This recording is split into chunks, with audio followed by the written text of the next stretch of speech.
کسی که میرفت زندان یا کمیته میگرفتش وقتی میومد بیرون قهرمان میشد، در صورتی که قاعده جهانی کسی رو میبرن زندان باید بدنام بشه. بله. ولی خب چرا اینجوری میشه که چرا یه سازوکاری به وجود میاد توی کشوری که وقتی یه رو میگیرن میزنن زندان قهرمان میشه؟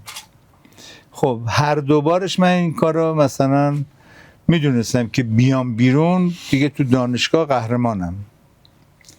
خب چه اتفاقی میافتاد وقتی که میبرن؟ قاعدتا سرت هم از ته میتراشن، خیلی نامنظم، ناشیانه عمدن. آره دیگه، تحقیر بشی. هنوزم البته هست. خب وقتی که اون کار، بعد سر منو نتراشیدن، مشکوکی. برم بیرون مثلا دانشجو چی میشن؟ بعد گفتم راستی لطفاً بذارید یادش رفته بود. سرم تراشید انداخت بیرون مثلا.